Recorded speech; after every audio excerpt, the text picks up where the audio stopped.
ইব্রাহিম রাইসির জন্ম ইরানের মাশহাদে ১৯৬০ সালে।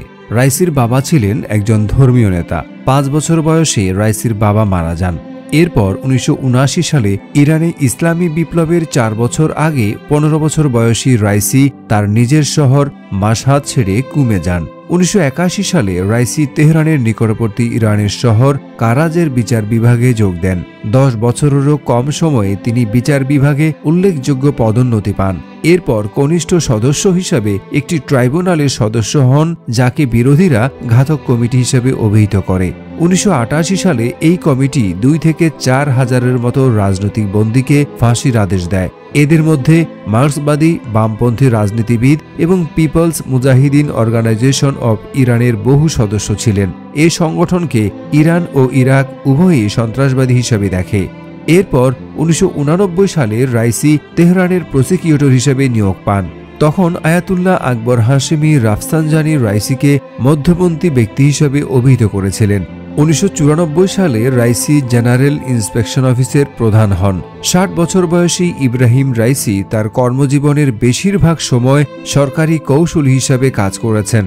তাকে ২০১৯ সালে বিচার বিভাগের প্রধান হিসেবে নিয়োগ দেওয়া হয়। এর ২ বছর আগে অনুষ্ঠিত প্রেসিডেন্ট নির্বাচনে তিনি হাসান রুহানির কাছে বড় ব্যবধানে পরাজিত হন। ১৯৮০ দশকে রাজনৈতিক বন্দীদের যেভাবে মৃত্যুদণ্ড দেয়া হয়েছে, তাতে রাইসির ভূমিকা নিয়ে বহু ইরানি এবং মানবাধিকার কর্মী উদ্বেগ প্রকাশ করেছেন। ইরান কখনো এই গণমৃত্যুদণ্ডের কথা স্বীকার করেনি। রাইসির ভূমিকা নিয়ে যেসব অভিযোগ তোলা হয়েছে সে বিষয়ে তিনি কখনো কিছু বলেননি। ২০১৪ সালে ইরানের মহাকৌশলী বা প্রসিকিউটর জেনারেল পদের দায়িত্ব পান রাইসি। এর ২ বছর পর আয়াতুল্লাহ আলী খামিনি ইরানের অন্যতম সবচেয়ে গুরুত্বপূর্ণ এবং সম্পদশালী ধর্মীয় প্রতিষ্ঠান আস্তান ই কুদস ই রাজাভি দেখাশোনার সব দায়িত্ব তুলে দেন রাইসির হাতে। এরপর রাইসি ইরানে বিশেষজ্ঞ মণ্ডলীর সহসভাপতি হন। এই বিশেষজ্ঞ মণ্ডলী দেশটির পরবর্তী সর্বোচ্চ নেতা নির্বাচন করে। রাইসি ২০১৭ সালে প্রেসিডেন্ট পদের জন্য প্রতিদ্বন্দ্বিতা করেন। সে সময় তার সিদ্ধান্ত পর্যবেক্ষকদের বিস্মিত করেছিল। ওই নির্বাচনে আরেকজন ধর্মীয় নেতা হাসান রুহানি প্রথম দফার ভোটাভুটিতে ৫৭% ভোট পেয়ে দ্বিতীয় মেয়াদের জন্য নিরঙ্কুশ সংখ্যাগরিষ্ঠতা পান। রাইসি ৩৮% ভোট পেয়ে দ্বিতীয় স্থানে আসেন। তবে ওই পরাজয় তার ভাবমূর্তি নষ্ট করতে পারেনি এবং ২০১৯ সালে আয়াতুল্লাহ আলী খামেনি তাকে দেশটির বিচার বিভাগের ক্ষমতাশালী পদে বসান। এরপরই তিনি অ্যাসেম্বলি অব এক্সপার্টস বা বিশেষজ্ঞ মণ্ডলীর ডেপুটি চেয়ারম্যান নির্বাচিত হন। বিচার বিভাগের প্রধান হিসাবে রাইসি বেশ কিছু সংস্কার করেছেন, যার ফলে মৃত্যুদণ্ডের সংখ্যা কমেছে। এছাড়া অবৈধ মাদক সংক্রান্ত অপরাধে মৃত্যুদণ্ডাদেশ কার্যকর করা হয়েছে কম। তবে ভিন্ন মতাবলম্বীদের দমনের জন্য বিচার বিভাগ নিরাপত্তা বিভাগের সঙ্গে হাত মিলিয়ে কাজ করা অব্যাহত রেখেছে।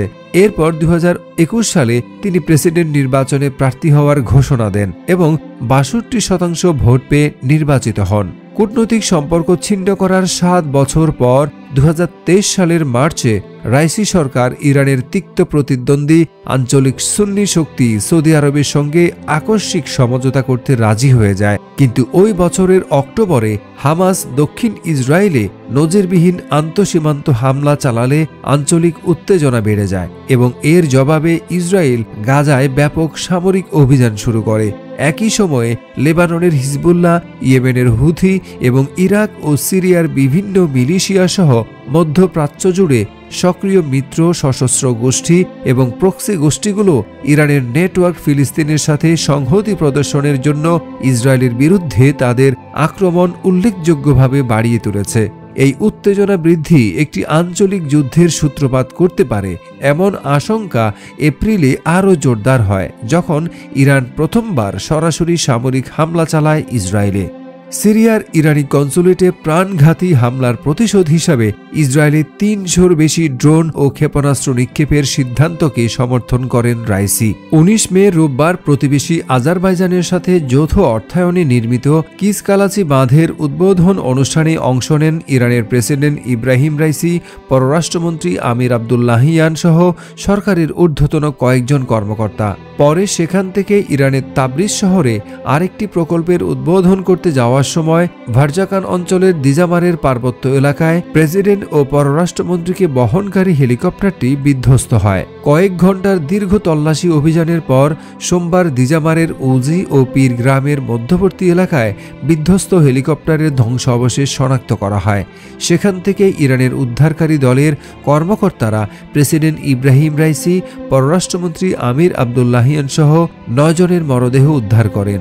রাইসিকে বহনকারী হেলিকপ্টার বিধ্বস্তের ঘটনা ব্যাপক জল্পনা কল্পনার জন্ম দেয়।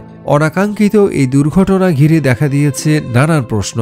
প্রেসিডেন্টের মৃত্যুতে ইরান জুড়ে শোকের ছায়া নেমে আসে। এই ঘটনায় অনিশ্চয়তার কালো মেঘে ছেয়ে গেছে পুরো ইরান, যার প্রভাব মধ্যপ্রাচ্য জুড়ে ছড়িয়ে পড়তে পারে বলে আশঙ্কা করা হচ্ছে। প্রেসিডেন্ট রাইসির মৃত্যু কেবল ইরানের অভ্যন্তরে ক্ষমতার দ্বন্দ্বের সূত্রপাতই করবে না, বরং ওই অঞ্চলেও তাৎপর্যপূর্ণ প্রভাব ফেলবে।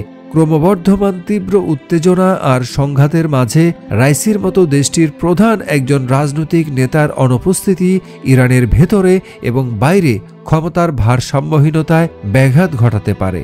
ব্রিটিশ প্রভাবশালী সাময়িকী দ্য ইকোনমিস্টের এক প্রতিবেদনে বলা হয়েছে, ইরান এবং ইসরায়েলের ঐতিহাসিক বৈরী সম্পর্কের প্রেক্ষাপটে এই হেলিকপ্টার দুর্ঘটনার পেছনে ইসরায়েল জড়িত থাকতে পারে বলে কিছু ইরানি সন্দেহ করছেন।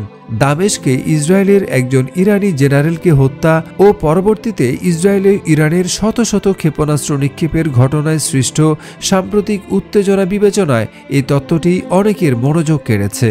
ইরানের স্বার্থের বিরুদ্ধে চোরাগোপ্তা এবং নিখুঁত অভিযান চালানোর জন্য ইসরায়েলের দুর্ধর্ষ গোয়েন্দা সংস্থা মোসাদের ব্যাপক পরিচিতি আছে।